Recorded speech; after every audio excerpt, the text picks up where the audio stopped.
আসসালামু আলাইকুম বন্ধুরা, সবাইকে সুফিয়ান টেক হাবের পক্ষ থেকে আন্তরিক শুভেচ্ছা অভিনন্দন। আশা করছি আপনারা সবাই ভালোই আছেন। আজকে আমি এক্সেলের মজার মজার 5টি টিপস নিয়ে কথা বলবো আপনাদের সাথে। আশা করছি ভিডিওটা মনোযোগ সহকারে একেবারে শেষ পর্যন্ত দেখবেন। ভিডিওটা অবশ্যই ভালো লাগবে। ছোট ছোট টার্মস গুলো আপনাদের অনেক কাজে লাগার ব্যাপার আছে। সো আপনারা একটু মনোযোগ সহকারে দেখবেন। মূল টপিকে চলে যাব। তার আগে বলে রাখি, আপনি যদি আমার চ্যানেলটি সাবস্ক্রাইব করে না থাকেন বা আমার চ্যানেলে যদি আপনি নতুন হয়ে থাকেন, তাহলে অবশ্যই আমার চ্যানেলটি সাবস্ক্রাইব করুন। আর আমার ভিডিওগুলো যদি ভালো লেগে থাকে অবশ্যই লাইক, কমেন্ট, শেয়ার করবেন। সো মূল টপিকে চলে আসি। দেখেন এখানে আমি ৫টা টপিক লিখেছি। ৫টা টপিক নিয়েই আমি আজকে বিস্তারিতভাবে আপনাদের সাথে কথা বলব। আ সো ১ম টা দেখি সর্ট লেফট টু রাইট, হ্যাঁ? মানে কিভাবে আমরা তো এর আগে আমার চ্যানেলে একটা ভিডিও আছে। আমি সেখানে যেটা বলেছিলাম যে আমরা একটা কলামে কিভাবে হচ্ছে উপর থেকে নিচে বা নিচ থেকে উপরে সর্ট করতে পারি সেটা আমি দেখিয়েছিলাম। আপনারা চাইলে সেই ভিডিওটা আমার চ্যানেলে গিয়ে দেখে আসতে পারেন। আজকে আমি যেটা করব, এই যে একটা রো তে আপনারা সর্ট করতে চাইলে কিভাবে সর্ট করবেন A to Z অথবা Z to A বা হচ্ছে 1 2 3 4, মানে বড় থেকে ছোট বা ছোট থেকে বড় যেভাবেই হোক না কেন আপনারা সর্ট করতে পারবেন কিন্তু। সো আমি এখানে দেখি এখানে কয়েকটা আমি লেটার লিখেছি, জে, ডি, এ সামথিং কিছু লিখেছি। এটাকে আমি সর্ট করব। আপনারা এই যে উপরে যে হোম অপশনে থাকা অবস্থায় এই যে সর্ট নামের যে অপশনটা আছে এখানে যাবেন। অথবা আপনারা এই যে সিলেক্টেড যে সেলগুলো আছে এখানে একটাতে রেখে মাউসের রাইট বাটনটা ক্লিক করবেন। এই সর্ট নামে এখানেও একটা অপশন আছে। আপনারা যেকোনোভাবেই যেতে পারেন। সো আমি এখান থেকেই যাই। যাওয়ার পরে এই যে কাস্টম সর্ট নামে একটা অপশন আছে, এই কাস্টম সর্ট এ ক্লিক করবেন। ক্লিক করার পরে একটা পপআপ উইন্ডো আপনার সামনে চলে আসবে। এখানে অপশনস নামে একটা অপশন আছে। ঠিক আছে? এটাতে ক্লিক করবেন। ক্লিক করার পরে দেখেন ২ টা অপশন কিন্তু আসছে। ঠিক আছে? একটা হচ্ছে সর্ট টপ টু বটম, যেটা আমি আগের ভিডিওতে দেখেছিলাম। আজকে আমরা যেটা করব সর্ট লেফট টু রাইট। ঠিক আছে? সর্ট লেফট টু রাইট করার পরে ওকে চাপ দিব। ওকে চাপ দেওয়ার পরে আপনার এই যে রো নাম্বার, হ্যাঁ? রো নাম্বার এটা আপনাদের হয়তোবা ব্ল্যাংক থাকতে পারে। আপনারা যেটা করবেন রো নাম্বারটা সিলেক্ট করে দিবেন। আমার এটা দেখি রো এই তো। আমার এটা ৭ নম্বর রোতে ছিল। ঠিক আছে? সো আমি এটা ৭টা সিলেক্ট করা থাকলো। থাকা অবস্থায় আমি A to Z দেখতে চাচ্ছি। ঠিক আছে? ওকে চাপ দিব। দেখেন আমার এখানে কিন্তু A, B, C, D এইভাবে কিন্তু হয়ে গেছে। আমি সেম জিনিসটা আবার Z to A করি, দেখি কিভাবে হয়। আমি আবার এটা সিলেক্ট করলাম। সিলেক্ট করার পরে আবার সর্ট এবং ফিল্টারে যাব। যে কাস্টম এ ক্লিক করব। ক্লিক করার পরে অপশনস এ যাব। অপশন এ যাওয়ার পরে এটা আমার মার্ক করা আছে, ওকে চাপ দিব। এই রোটা আমার মার্ক করা আছে, ওকে। আমি এখন Z to A করতে চাই। ঠিক আছে? Z to A, ওকে। এখন আমি ক্লিক করলাম। ক্লিক করার পরে দেখেন আমার ছোট থেকে মানে একেবারে নিচের দিক থেকে এই যে আস্তে আস্তে এ পর্যন্ত চলে আসছে। ঠিক আছে? সো এই হচ্ছে সর্ট লেফট টু রাইট, মানে আপনার একটা রোতে কিভাবে সর্ট করবে সেটা আমি এখানে দেখাই দিলাম। এখন দেখেন পরেরটা আছে input 0 in every numeric value. মানে আপনি প্রত্যেকটা নিউমেরিক ভ্যালুর সামনে আপনারা 0 বসাতে চান। এখানে একটু খেয়াল করবেন এই জায়গাটায়। আমি যদি কোনো কিছু লিখি, সাপোজ 0 1 2 3 4, ওকে? লেখার পরে দেখেন একটু মনোযোগ সহকারে দেখেন এখানে 0 টা কিন্তু চলে গেছে। আপনি চাচ্ছেন এই 0 টা সহ আপনি লিখতে চান। তো সেক্ষেত্রে আপনি কি করবেন জানেন? আপনারা এই একটা কমা দিবেন। একটু মনোযোগ সহকারে দেখেন, এই কমা দেওয়ার পরে আপনি এখন লিখবেন 0 1 2 3 4, ওকে? এখন চাপ দিলেন, দেখেন এখানে 0 সহ কিন্তু আপনার আসলো। আবার সেম ভাবে যদি সাপোজ এখানে দেখলাম ট্রিপল ওকে ৫টা ৫ দিলাম। ৫ দেওয়ার পরে আমি সরি, এখানে হচ্ছে আমি 0 সাপোজ এখানে লিখলাম ৫০ ১০০ ২, ওকে। লিখার পরে ওকে চাপ দিলাম। দেখেন আমার সামনের যে 0 টা ছিল এটা কিন্তু চলে গেছে। সো আমি এখন কি করব? কমা দিব, হ্যাঁ? কমা দিয়ে ৫০ ১০০ ২, ওকে। দেখেন আমার ৫০ ১০২ এই যে মানটা এটা কিন্তু 0 সহ থেকে গেল। সো আমার মনে হয় একটু সিম্পলি লাগলো আপনাদের কাছে। সো আপনারা চাইলে এটা ইউজ করতে পারেন। এরপরে এখানে দেখেন blank cell need to fill up, মানে হচ্ছে আপনার এই যে একটা ডেটা আমার কিন্তু এটা টেবিল রাখা আছে। টেবিলটাতে যেসব জায়গায় ব্ল্যাংক আছে, সাপোজ আমি এখানে একটু ব্ল্যাংক করে দেই। ব্ল্যাংক করে দিলাম। ওকে, ব্ল্যাংক করে দিলাম।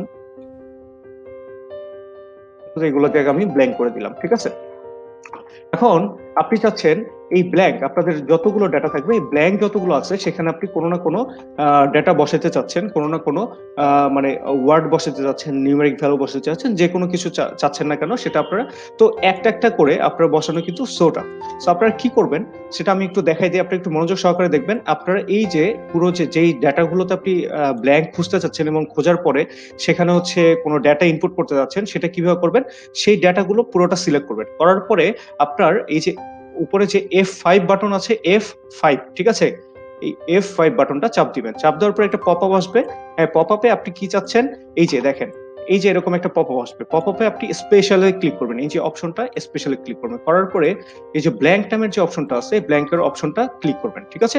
ক্লিক করার পর দেখেন যতগুলো ব্ল্যাংক আছে আপনার কিন্তু সেখানে দেখেন সবগুলো কিন্তু মার্ক হয়ে গেছে। আমি যদি এখানে হলুদ করে দিই, দেখেন সবগুলো আমার ব্ল্যাঙ্ক, যতগুলো ব্ল্যাঙ্ক ছিল আমি করে দিয়েছি, সবগুলো কিন্তু মার্ক হয়ে গেছে। আপনারা অন্য কোথাও কিন্তু ভুলেও ক্লিক করবেন না, ঠিক আছে?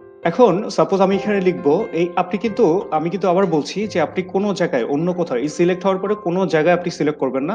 আপনি সিম্পলি এইভাবে থাকা অবস্থায় আপনি এখানে সাপোজ এখানে লিখলেন এ বি। হ্যাঁ, এখন লেখার পরে আর কোথাও এন্টার চাপ দিবেন না, কোনো কিছু চাপ দিবেন না। আপনি কন্ট্রোল চাপ দিবেন, কন্ট্রোল চাপ দিয়ে এন্টার চাপ দিবেন।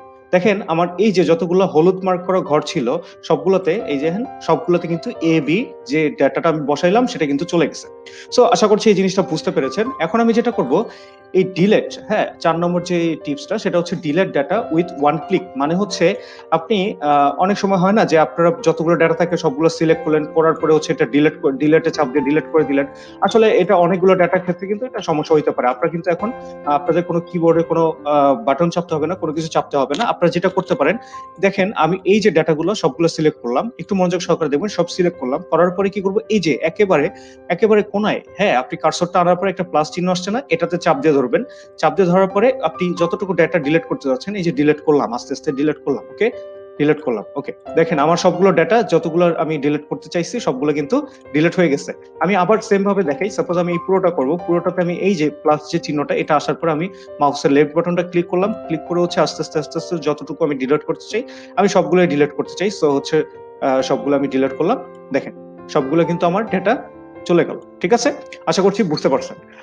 এখন 5 নম্বর যে টিপসটা সেটা কি আছে, ফরম্যাট পেইন্টার। এটা আপনারা অনেকেই জানেন, তারপর আমি বলছি যে আপনারা মনে করেন এই যে আমি এখানে একটা নাম লিখলাম সাপোজ সুফিয়ান, হ্যাঁ, আর এখানে লিখলাম সাপোজ রিয়াদ, ওকে একটু বড় করে দিই, ওকে। সো দেওয়ার পরে আপনি এখন চাচ্ছেন এই যে সেলটা আছে, এই সেলটা যতটুকু ফরম্যাটের মানে ফন্টের স্টাইল দেয়া আছে, যতটুকু ফন্টার সাইজ দেয়া আছে, যতটুকু কালার দেয়া আছে, যতটুকু সেম ভাবে আপনারা এই সেলটার সেম ভাবে আপনি সুফিয়ান নামের এই সেলটা, সো এটা করতে চান। সো আপনারা হয়তো বা এরকম করবেন, অনেকে এখানে যাবেন, তারপরে এই কালার চেঞ্জ করবেন, সাইজ চেঞ্জ করবেন, ফন্ট চেঞ্জ করবেন। সো এইটার থেকেও কিন্তু একটা ভালো উপায় আছে, আপনারা সহজেই এইটার মতো করেই আপনারা এটা কিভাবে করতে চান সেটা কিন্তু আপনাদের এখানে একটা অপশন দেয়া আছে। আপনারা অনেকেই জানেন, তারপর আমি বলছি। সাপোজ আপনি এটার মতো এটা করতে চান। তো যেটার মতো করতে চান সেটার উপরে কার্সরটা এইভাবে সেলটা সিলেক্ট রাখবেন। রেখে এই যে ফরম্যাট পেইন্টার নামে একটা অপশন আছে, হোম অপশনে, এই হোম বাটনে থাকা অবস্থায় ফরম্যাট পেইন্টারে ক্লিক করবেন। ক্লিক করে দেখেন আপনার মাউসের সাথে কিন্তু একটা ব্রাশের মতো চলে আসছে। সো আপনারা কিচ্ছু করবেন না। সিম্পলি যেই সেলটা আপনি আবার এটার মতো করতে চান সেটার উপরে গিয়ে এটা ক্লিক করবেন। ক্লিক করলে দেখেন এটাও যেরকম ছিল এটাও সেরকম হয়ে গেল। হ্যাঁ, আপনারা আবার চাচ্ছেন এইটার মতো করে আবার রিয়াদ যেই সেলটা আছে এই সেলটাও ঠিক মতো করতে চান, আবার ফরম্যাট এইটার উপরে থাকা অবস্থায় আপনারা ফরম্যাট পেইন্টারে ক্লিক করলেন। ক্লিক করলে একটা ব্রাশ, এই যে ব্রাশের মতো চলে আসছে আপনাদের কার্সরে। আপনারা যেটার সাথে করতে চান, যেটা করতে চান সেইটার উপরে ধরবেন, ধরে হচ্ছে মাউসের লেফট বাটনটা ক্লিক করবেন। দেখেন আমার এটা হয়ে গেছে। আমি এখন চাই এগুলো করতে, সাপোজ আমি এটা ক্লিক করলাম, ক্লিক করে দেখেন একটু মনোযোগ সহকারে দেখবেন, আমি এগুলো সিলেক্ট করলাম, দেখেন এই যে সবগুলো কিন্তু এইটার ফরম্যাটে হয়ে গেল। সো আশা করছি এই 5টা টপ টিপস এবং ট্রিক্স আপনাদের অনেক মজা লেগেছে। আপনারা চাইলে আপনাদের কাজের ক্ষেত্রে এগুলো ছোট ছোট টার্মস তো আপনাদের অনেক কাজে লাগতে পারে। সো আশা করছি ভিডিওটি আপনাদের ভালো লেগেছে। যদি ভালো লেগে থাকে লাইক দিবেন, কমেন্ট করবেন, শেয়ার করবেন। আর আমার চ্যানেলটি যদি সাবস্ক্রাইব করে না থাকেন তাহলে অবশ্যই আমার চ্যানেলটি সাবস্ক্রাইব করবেন। তো আজকের মতো এই পর্যন্তই। ভালো থাকবেন, সুস্থ থাকবেন। আসসালামু আলাইকুম।